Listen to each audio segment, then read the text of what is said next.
इसने एलिमेंट्स को क्लासिफाई करने का सबसे पहला हमें रास्ता बताया, ताकि हम एलिमेंट्स को क्लासिफाई करके हम अपनी मंजिल तक पहुंच पाए।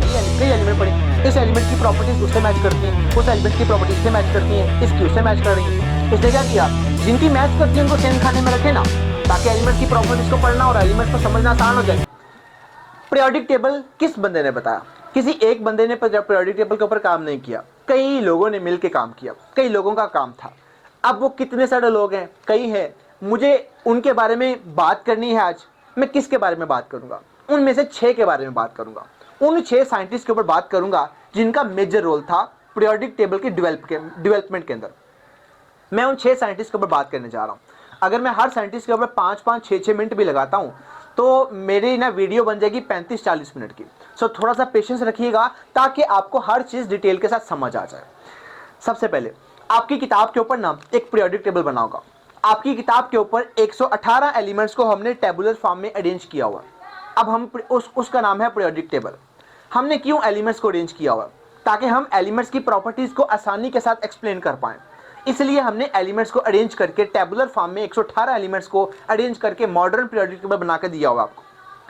अब अगर किसी बंदे के पास पीरियोडिक टेबल हो, लेट्स सपोज मैंने ये पीरियोडिक टेबल मेरी यहाँ पे शर्ट पे बना हुआ है, तो इसका मतलब है मेरा ताल्लुक केमिस्ट्री के साथ है।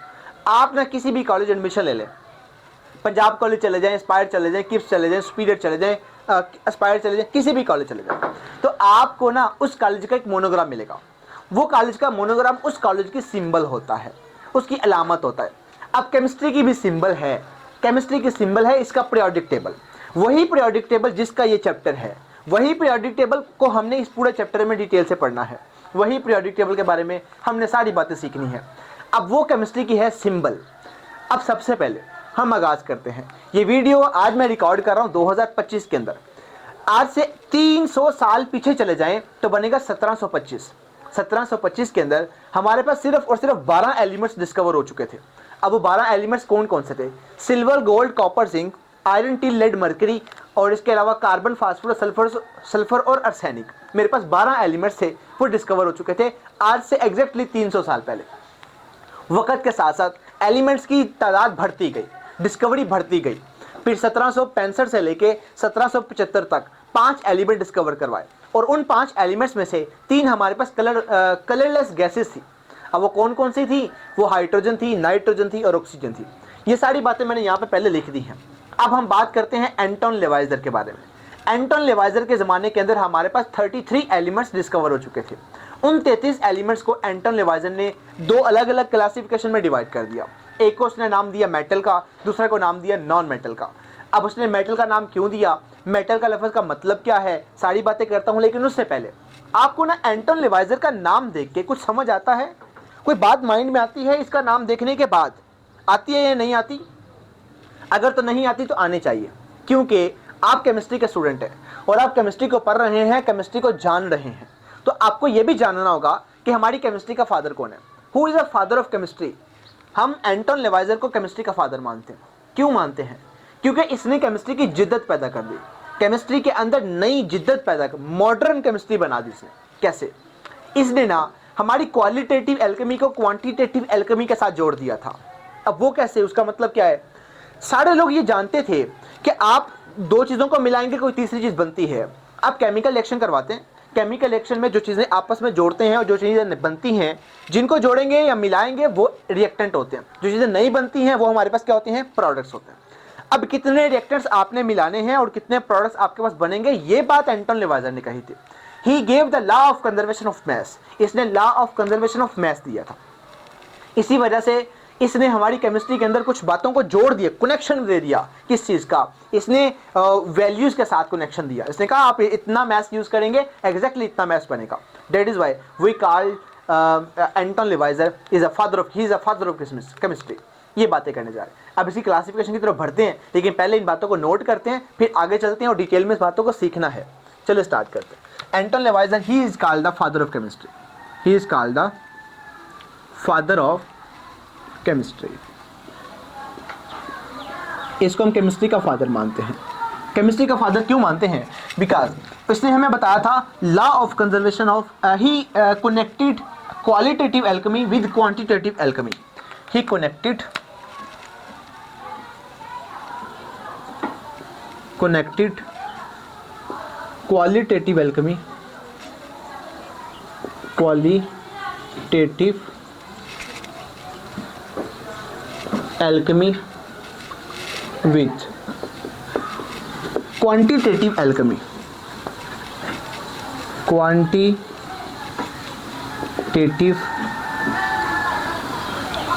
एल्केमी इसने जोड़ दिया। अब इसके जोड़ने का मकसद क्या था? इसने ना हमें law of conservation of mass दिया था। He gave law of conservation of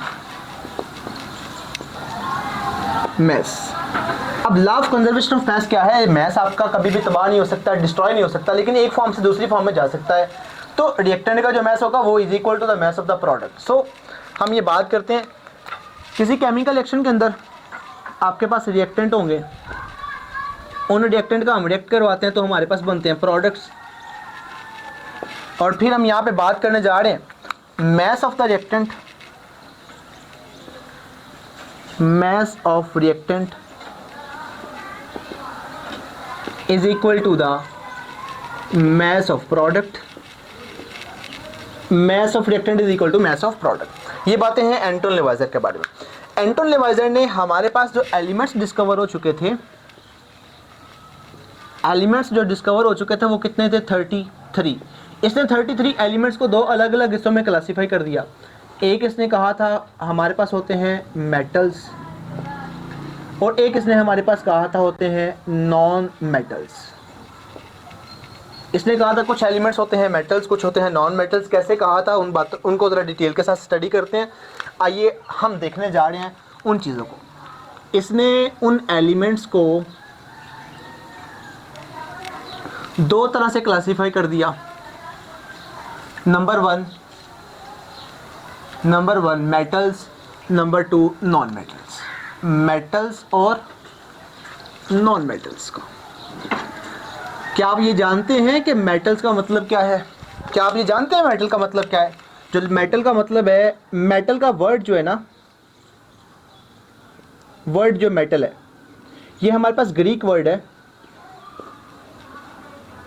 मेटिलॉन। मेटिलॉन हमने ग्रीक वर्ड मेटिलॉन से निकाला है लफ्ज़ मेटल। अब मेटिलॉन का मतलब क्या है?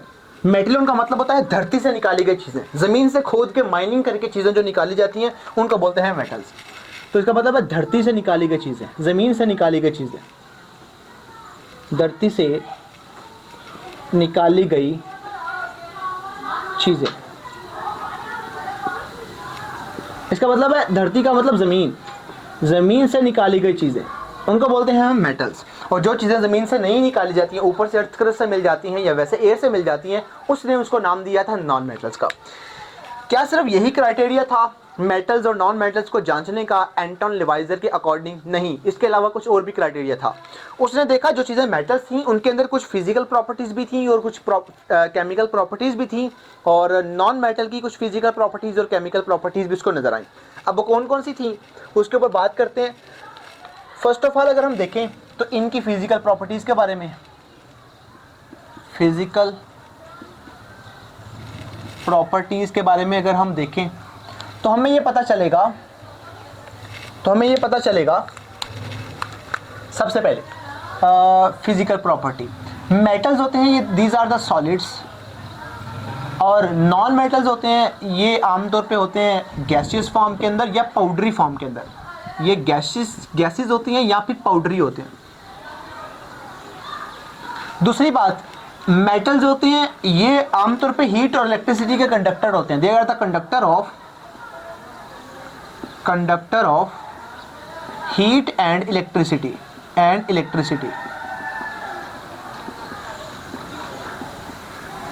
और यहां लिख लेते हैं कि they are the non conductor of heat and electricity. They are the non conductor of heat and electricity, heat and city. तीसरी बात करते चलें तो मेटल का कलर्स भी नजर आए। मेटल ना शाइनिंग कलर के होते हैं, मतलब they are shiny in nature, ये शाइनी होते हैं। मेटल्स को हम कूट के ना इनकी चादरें बना सकते हैं और इनको हम तारों के अंदर भी चेंज कर सकते हैं, चादरें और तारे बना सकते हैं। तो they are malleable and ductile, they are shiny, they are malleable and they are ductile, they are ductile. और ये जो नॉन मेटल्स थे they are dull in colour, इनका कलर डल डल था। और इसके अलावा they are brittle in nature, brittle in nature. और ये बातें मैं नहीं कर रहा, ये बातें एंटोन लेवाइजर ने की थी। एंटोन लेवाइजर की जो क्लासिफिकेशन थी मेटल और नॉन मेटल की, तब की जो बातें हैं मैं आपके सामने वो रख रहा हूँ। अदरवाइज हम देखते हैं कि जो नॉन मेटल्स होते हैं वो ब्रिटल बाज का तो होते भी हैं, बाज का नहीं भी होते, लेकिन ये सारी क्लासिफिकेशन एंटोन लेवाइजर के बारे में थी। ये है फिजिकल प्रॉपर्टीज। कुछ केमिकल प्रॉपर्टीज को अगर हम देख लें तो वो कौन कौन सी हैं। तो इसलिए कुछ केमिकल प्रॉपर्टीज भी देखी, केमिकल प्रॉपर्टीज भी देखी। इसके अकॉर्डिंग केमिकल प्रॉपर्टीज क्या थी, अगर हम फर्स्ट नंबर बात करें तो ये जो मेटल्स होते हैं ये बेसिक ऑक्साइड्स बनाते हैं, they form basic oxides, metal form basic oxides, basic oxides. और ये जो नॉन मेटल्स हैं they form acidic oxides, they form acidic oxides. ये तो होगी इनके बारे में पहली बात और मेन बात। नंबर 2, जब हम मेटल का रिएक्शन करवाते हैं किसी एसिड के साथ तो हाइड्रोजन गैस निकलती है। तो जब हम किसी मेटल का रिएक्शन करवाते हैं हाइड्रोजन गैस के साथ तो उसके अंदर से किसी एसिड के साथ तो हाइड्रोजन गैस इवॉल्व होती है। ये सारी बातें हमें नज़र आ रही हैं। ये सारी बातें एंटोन लेवाइजर ने कही थी कि मेटल को जांचने और नॉन मेटल को जांचने का तरीका क्या है, आप इन दो तरह से क्लासीफाई कर सकते हैं। मेटल्स की कोई एग्जांपल्स की बात करते हैं, फिर नॉन मेटल की एग्जांपल्स की हम बात करने जा रहे हैं। मेटल कौन कौन से थे? मेटल हमारे पास सिल्वर था, गोल्ड था, और इसके अलावा कॉपर था, जिंक था, और साथ ही साथ हमारे बात करते हैं मरकरी था, आर्सेनिक था, एंटीमनी था, और कई एलिमेंट्स थे जिनको हम उसने मेटल्स वाले खाने में रखे। अब नॉन मेटल वाले खाने में क्या रखा? नॉन मेटल वाले खाने में रखा कार्बन को, फास्फोरस को, सल्फर को, फ्लोरीन को, क्लोरीन को, और इसके अलावा कई और एलिमेंट्स थे जिनको उसने नॉन मेटल वाले खाने में रखा। अब हम इन दोनों में से अलग अलग चीज़ें निकालते हैं। ये सारी क्लासिफिकेशन किसने की? एंटोन लेवाइजर ने। अब हमें इस क्लासिफिकेशन में से अब कीड़े निकालने हैं, ड्रॉबैक्स निकालने हैं, डीमेरिट्स निकालने हैं। कौन कौन से इसके डीमेरिट्स हैं? अब डीमेरिट्स को देखते हैं। इसने कहा था मेटल्स क्या होते हैं? They are the solid in nature. आप देखें ये भी तो मेटल है ना, और ये भी सारे के सारे क्या है? These are all metals. अब ये तो आमतौर पे लिक्विड होता है, ये तो लिक्विड होता है, ये मरकरी है, लेकिन बाकी सारे ये क्या है? These are the solids. तो पहली बात तो यहीं पे नजर आना शुरू होगी कि उसकी मेटल और नॉन मेटल वाले खाने में खुद से ही एलिमेंट्स आपस में डिफरेंट बिहेवियर शो करना शुरू हो गए। दूसरी बात, ये जो ये आर्सेनिक है और एंटीमनी है, ये तो दोनों मेटल वाली प्रॉपर्टीज भी शो करते हैं, नॉन मेटल वाली भी शो करते हैं। तो ये दोनों फिर ना तो मेटल होने चाहिए ना नॉन मेटल होने चाहिए। यहाँ पे इसको यहाँ भी रखता और इधर भी रखता, लेकिन उसने ऐसा काम नहीं किया। उसने इन दोनों को पकड़ के मेटल वाले खाने में रख दिया। सो ये दोनों क्या है? These are the metalloids. ये दोनों तो मेटलाइड्स हैं, लेकिन उसने कहाँ पे रख दिया? उसने इसको मेटल वाले खाने में रख दिया। ये उसका ड्रॉबैक था। अब मैं थोड़ी सी बातें और भी करता चलूँ तो उसने 33 एलिमेंट्स जो यहाँ मैं लिख रहा हूँ 33 एलिमेंट्स। इन 33 एलिमेंट्स के अंदर से 33 एलिमेंट्स के अंदर से 33 जो एलिमेंट्स थे उनके अंदर से ना कुछ कंपाउंड्स भी थे, उनके अंदर कुछ कंपाउंड्स भी थे। अब कंपाउंड्स कौन से हैं? लाइक लाइम था, सिलिका था, एल्यूमिना था, यानी इस तरह के कुछ कंपाउंड्स भी थे। अब उसने तो इनको एलिमेंट्स माना हुआ था ना, these are not elements, these are the compounds. अब हम तो पीरियोडिक टेबल के अंदर हम बात करते हैं एलिमेंट्स को क्लासिफाई करने की, ये तो एलिमेंट्स नहीं है। उसने कंपाउंड्स भी पकड़ के मेटल वाले और नॉन मेटल वाले खाने में रखे हुए थे। इसके अलावा ना उसने एक और ड्रॉबैक भी था। उसने क्या किया था? उसने हीट को भी और लाइट को भी इनको भी उसने एलिमेंट्स वाले खाने में रखा हुआ था। लेकिन ये बात तो गलत है। इन 33 एलिमेंट्स के अंदर से ये भी 2 एलिमेंट्स माने जाते थे उसके अकॉर्डिंग, लेकिन ये बात तो गलत है। ये सारे ड्रॉबैक्स है इसके। अब इसके अलावा जब हमने बाद में डिस्कवर करवाया किसको, आहिस्ता आहिस्ता वक्त के साथ साथ हमने बोरान, सिलिकॉन, जर्मेनियम, आर्सेनिक था, एंटीमनी था, और इसके अलावा मेरे पास टेलोरियम था और एस्टेटिन था। ये सारे के सारे ये के सारे ये क्या है, ये सारे के सारे तो मेटलाइड्स हैं, ये सारे के सारे क्या है, ये सारे के सारे तो मेटलाइड्स हैं। अब मेटलाइड्स के लिए तो उसने कोई खाना नहीं नया बनाया, मेटलाइड्स के लिए तो उसने कोई खाना नहीं बनाया, तो मेटलाइड्स के बारे में कोई बात नहीं की। फ्यूचर के अंदर जब इनकी डिस्कवरी होती गई तो इनके बारे में ना तो मेटल में रख सकते हैं, ना तो नॉन मेटल वाले खाने में रख सकते हैं। इसका मतलब इसकी क्लासिफिकेशन इतनी अच्छी नहीं थी। और इसके अलावा 118 एलिमेंट्स हैं हमारे पीरियोडिक टेबल के अंदर, लेकिन उसने कितने एलिमेंट्स अरेंज किए, 33 एलिमेंट्स। तो बाकी जब डिस्कवर होते जाएंगे तो उनको कहाँ पे रखना है, कोई भी इंफॉर्मेशन क्लियर कट नहीं थी। आखिरी बात करता चलूं, इतनी सारी खामियों के बावजूद मैं आपको ये टॉपिक पढ़ा रहा हूँ, क्यों? क्वेश्चन करते हैं ना बच्चे, सर आप देखें आप कहते हैं पहले ये थ्योरी आएगी गलत होगी, फिर ये थ्योरी आई गलत होगी, फिर ये आई गलत होगी। गलत क्यों पढ़ाते हैं, हमें तो सही पढ़ाए ना। आप ये कह रहे हैं कि ये सारा टॉपिक पढ़ा दिया और आपने एंड पे कह दिया ये तो इसकी खामियां निकल आई, ये तो गलत है, आप फिर क्यों पढ़ा रहे हैं? डायरेक्ट हमें मॉडर्न पीरियोडिक टेबल पढ़ाएं ना, तो उसमें बताएं ना मॉडर्न पीरियोडिक टेबल पे ये था ये था ये था, बात खत्म। लेकिन हम उसको क्या पढ़ाते हैं, हम उसको सारी बातें पढ़ाते हैं। इसको पढ़ाने का सबसे बड़ी रीज़न क्या है, ये वो वाहिद बंदा था, ये वो पहला बंदा था जिसने सिस्टमैटिक वे बताया था क्लासिफिकेशन करने का। देखो ना, आपने एक मंजिल तक पहुंचना है, आपको रास्ता ही नहीं पता तो कैसे पहुंचेंगे, नहीं पहुंच पाएंगे। किसने रास्ता बताया, हमें बताया था एंटोन लेवाइजर ने। Antoine Lavoisier he was the first scientist who gave us systematic way of classification the elements. इसने एलिमेंट्स को क्लासीफाई करने का सबसे पहला हमें रास्ता बताया, ताकि हम एलिमेंट्स को क्लासीफाई करके हम अपनी मंजिल तक पहुंच पाए। इसने तरीका ढूंढा था। देखें, इसके पास कई एलिमेंट्स पड़े हुए थे ना, ये एलिमेंट है, वो एलिमेंट है, वो एलिमेंट है, ये एलिमेंट है, ये एलिमेंट, कई एलिमेंट पड़े।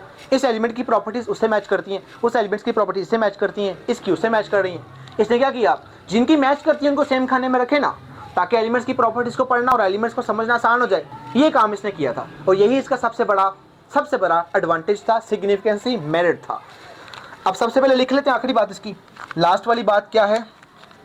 He was the first main advantage क्या है, main significance. He was the first scientist who gave systematic way of classification. He gave systematic way of classification. He was the first scientist who gave systematic way of classification. ये उसकी सबसे बड़ी कामयाबी थी। आइए अब हम बात करते हैं डोबनाइनर का ट्राइएड का कॉन्सेप्ट। चलता है बंद कर, एक एक कर